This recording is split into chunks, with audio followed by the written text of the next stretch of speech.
ಮೂಡಿಗೆರೆ ತಾಲೂಕಿನ ಬಾರದಹಳ್ಳಿ ಸುತ್ತಮುತ್ತ ಒಂಟಿ ಸಲಗ ಓಡಾಟ ನಡೆಸಿದ್ದು ಸ್ಥಳೀಯರಲ್ಲಿ ಆತಂಕಕ್ಕೆ ಕಾರಣವಾಗಿದೆ. ಸಲಗವೊಂದು ಬಾರದಹಳ್ಳಿ ಗ್ರಾಮದ ಸುತ್ತಮುತ್ತ ಹಲವು ಮನೆಗಳ ಬಳಿ ತೆರಳಿ ದಾಂಧಲೆ ನಡೆಸಿದೆ. ಮನೆ ಬಳಿ ಇದ್ದ ವಸ್ತುಗಳನ್ನೆಲ್ಲ ತುಳಿದು ಹಾನಿ ಮಾಡಿದೆ.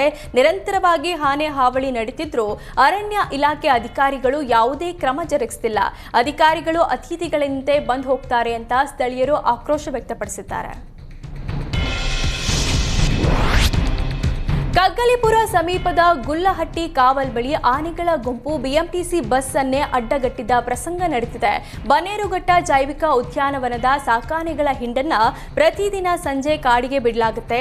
ಮುಂಜಾನೆ ವೇಳೆ ಆನೆಗಳ ಹಿಂಡು ಉದ್ಯಾನವನಕ್ಕೆ ವಾಪಸ್ ಆಗುತ್ತೆ.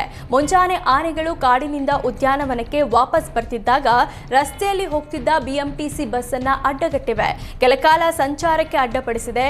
ಆನೆಯೊಂದು ಬಸ್ ಮುಂಭಾಗವೇ ನಿಂತು ಬಸ್ ಮುಂದಕ್ಕೆ ಹೋಗದಂತೆ ತಡೆದಿದೆ. ಈ ವೇಳೆ ಆನೆಗಳ ಹಿಂಡು ಕಂಡು ಪ್ರಯಾಣಿಕರು ಗಾಬರಿಯಾಗಿದ್ರು. ಆದರೆ ಗಜಪಡೆ ಯಾರಿಗೂ ಹಾನಿ ಮಾಡದೆ ಕಾಡಿಗೆ ಬನ್ನೇರುಘಟ್ಟಕ್ಕೆ ತೆರಳಿದೆ. ರಾಜ್ಯದ ಇತಿಹಾಸ ಪ್ರಸಿದ್ಧ ಕುಕ್ಕೆ ಸುಬ್ರಹ್ಮಣ್ಯದ ಆದಾಯದಲ್ಲಿ ಮತ್ತೆ ಭಾರಿ ಏರಿಕೆಯಾಗಿದೆ. ಕಳೆದ ವರ್ಷಕ್ಕೆ ಹೋಲಿಸಿದರೆ ಈ ಬಾರಿ 9.94 ಕೋಟಿ ರೂಪಾಯಿ ಆದಾಯ ಹೆಚ್ಚಳವಾಗಿದೆ. ಕಳೆದ ವರ್ಷ 146 ಕೋಟಿ ಆದಾಯ ಹರಿದು ಬಂದಿತ್ತು. ಆದರೆ 2024-25ನೇ ಸಾಲಿನ ವಾರ್ಷಿಕ ಆದಾಯ 155.95 ಕೋಟಿ ರೂಪಾಯಿ ಆಗಿದೆ. ಇದರಿಂದ ಕುಕ್ಕೆ ಸುಬ್ರಹ್ಮಣ್ಯ ದೇವಸ್ಥಾನ ರಾಜ್ಯಕ್ಕೆ ಶ್ರೀಮಂತ ದೇವಸ್ಥಾನ ಎಂಬ ಹೆಗ್ಗಳಿಕೆಗೆ ಪಾತ್ರವಾಗಿದೆ. ಕಳೆದ ವರ್ಷವೂ ರಾಜ್ಯದಲ್ಲಿ ಕುಕ್ಕೆ ಶ್ರೀ ಸುಬ್ರಹ್ಮಣ್ಯ ದೇವಾಲಯ ಆದಾಯ ಗಳಿಕೆಯಲ್ಲಿ ಪ್ರಥಮ ಸ್ಥಾನದಲ್ಲಿತ್ತು. ಈಗ ವರ್ಷದಿಂದ ವರ್ಷಕ್ಕೆ ದೇವಸ್ಥಾನದ ಆದಾಯದಲ್ಲಿ ಭಾರಿ ಹೆಚ್ಚಳ ಕಂಡುಬರುತ್ತಿದೆ. ಶಕ್ತಿ ಯೋಜನೆ ಜಾರಿಯಾದಾಗಿನಿಂದ ಧಾರ್ಮಿಕ ಸ್ಥಳಗಳಿಗೆ ಭೇಟಿ ನೀಡುವವರ ಸಂಖ್ಯೆ ಹೆಚ್ಚಾಗಿದೆ. ಹೀಗಾಗಿ ಕುಕ್ಕೆ ದೇವಸ್ಥಾನದ ಆದಾಯದಲ್ಲಿ ಹೆಚ್ಚಳವಾಗ್ತಿರುವುದಕ್ಕೆ ಶಕ್ತಿ ಯೋಜನೆಯು ಪರೋಕ್ಷ ಕಾರಣ ಅಂತ ಹೇಳಲಾಗ್ತಿದೆ. ಮಲೆ ಮಹದೇಶ್ವರ ಬೆಟ್ಟದಲ್ಲಿ ಹುಂಡಿ ಎಣಿಕೆ ಮಾಡಲಾಗಿತ್ತು. ಈ ಬಾರಿಯೂ ಮಾದಪ್ಪ ಕೋಟಿ ಒಡೆಯನಾಗಿದ್ದಾನೆ.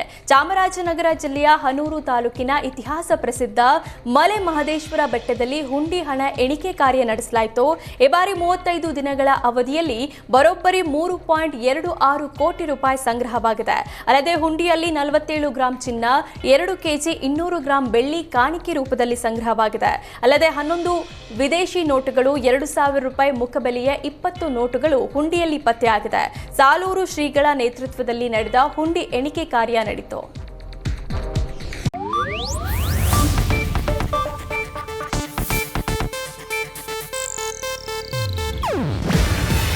ಇದು ಏಷ್ಯಾನೆಟ್ ನ್ಯೂಸ್ ನೆಟ್ವರ್ಕ್ ಪ್ರಸ್ತುತಿ. ನೀವು ನೋಡ್ತಿದ್ದೀರಾ ಏಷ್ಯಾನೆಟ್ ಸುವರ್ಣ ನ್ಯೂಸ್.